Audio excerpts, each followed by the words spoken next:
Hey everyone, I'm Esther Perez, and if you've been watching my channel, you know I went on a cruise earlier this year, and I actually got this in the mail, and it pretty much invited me to a timeshare presentation where I was then gifted like a complimentary 7-night, 8-day trip on a cruise, and I had never been on a cruise before, so I was really excited to do this because I thought, why not cruise on a budget? So I do have to let you know the promotional offer was not actually complimentary. So I want to go over what exactly I spent on this trip, what the extras were, and just really break down the cost. So here's what I spent on an 8-day cruise and if it was worth it. So for the cruise ticket price and the airline ticket, that was one charge to the travel company that I was put in contact with after attending that timeshare presentation. They let me know that I would have to pay for the taxes, which were $400 per person for this trip and flight. So it was me and my husband, and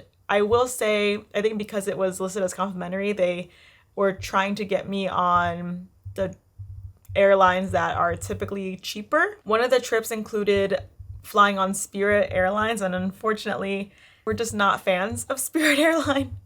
So I did pay for an upgrade. That was about $150, not per person, just in total. So we did upgrade the airlines. And so right now we have flights at $400 per person plus that $150 for the upgrade. Now that was for the flights and then for the trip on the cruise. And so I was under the impression that with cruises, a lot of it is all inclusive, which it's not, which is what I learned. You will get a lot of emails leading up to a cruise, like if you want to buy the Wi-Fi package, if you want to buy a drink package, if you want to buy a photo package. They have a package for everything. There's excursions, and they nonstop will sell it to you. They nonstop will sell it to you and just try to get you to book extra.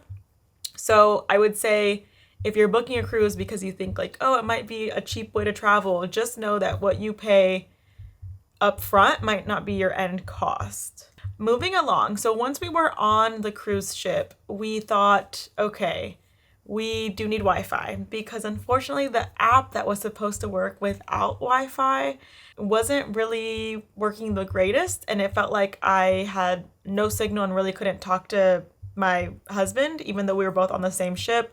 We were both using the same app. We were supposed to be able to message each other, but the Wi-Fi was just really wonky. I don't have a better way to explain it. It just was not working. So that was the complimentary Wi-Fi. So we decided let's buy the Wi-Fi.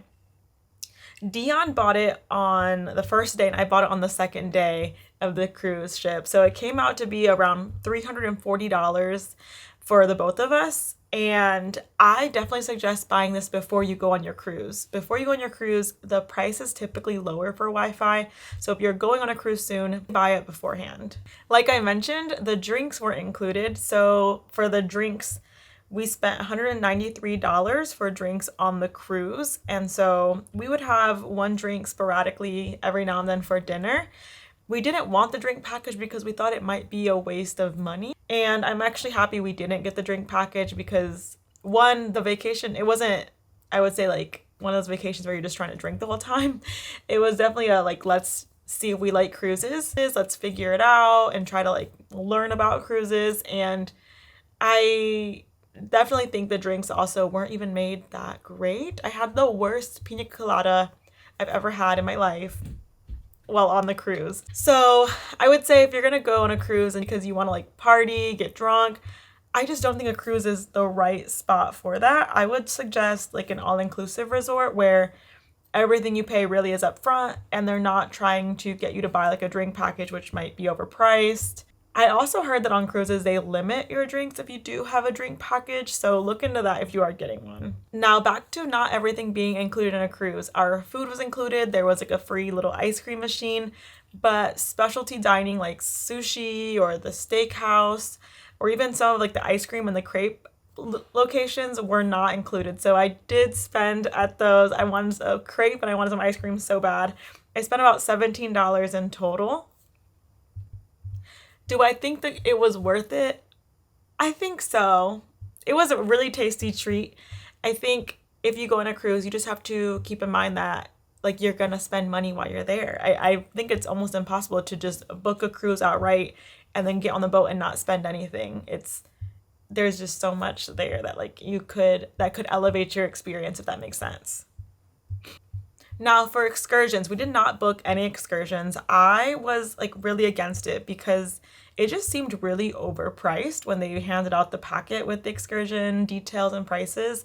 And I thought, I'm pretty sure if I just plan this out the night before we actually have the port day, I will be able to plan this out well enough to where we don't need an excursion or to enter one of those like group tours. And I'm really happy I did that. So in Puerto Plata, we went to a rum distillery. It was about $8 per person. Then we walked over and did like some local shops and ate some food. And then in Nassau, we also went to a rum distillery that was completely free. And then we went to the Pirates Museum as well, which I think that was like maybe $15 a person. So really for the excursions, we did not spend much money on those since we walked to all of the locations.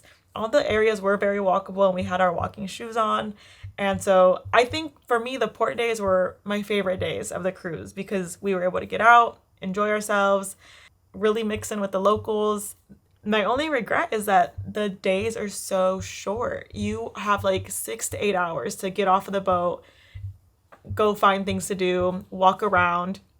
And so if you're someone that's really like concerned about the time, I can see why you would book an excursion, but I definitely don't think it's a necessary expense for a cruise. So for tips and gratuities, I was on the MSC ship and it was about $15 per person per night as an added service charge. When you're on your app, you'll be able to see that included there for you and then whoever else your account is associated with.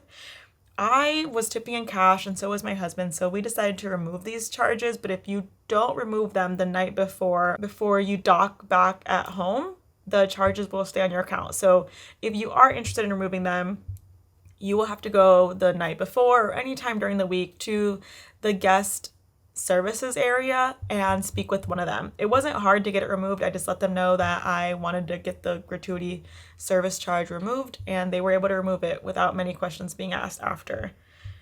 I do suggest if you do that, you get a copy of your financial statement just so that you can have proof of your records. And for those who might have something to say about removing it, we were tipping cash and I felt like that was sufficient for the service that we were receiving. So in total, I would say it was around $830 per person, which I don't think is bad for a 7-day, 8-night cruise trip. I definitely think we did it in a very affordable way, and I think cruises can be really affordable. You just have to be okay with not getting all of the extras that they're going to try getting you to buy. I still don't think it's a good way to travel. I like that we were able to see multiple locations, but it just felt our time at each location was just so rushed. I think the only thing I would absolutely pay for again from the cruise ship is the Wi-Fi. I do suggest buying Wi-Fi because of how the service just really doesn't work well when you use like their complimentary Wi-Fi. And I suggest buying it beforehand so that it's cheaper than buying it on the actual ship. I think where they got me was definitely with the whole it's not all inclusive. I don't know why I was under the impression that cruise ships would be a little more all-inclusive, but they really aren't. Once you're there, there's like food you can buy, there's like desserts you can buy, you have to pay for the excursions, and it just gave such a different vibe from an all-inclusive resort, which is my preference and I would say my favorite way to travel. So that's what I spent on the 8-day cruise with MSC. I don't know if it was fully worth it, but I would love to hear your thoughts. Would you pay for this cruise?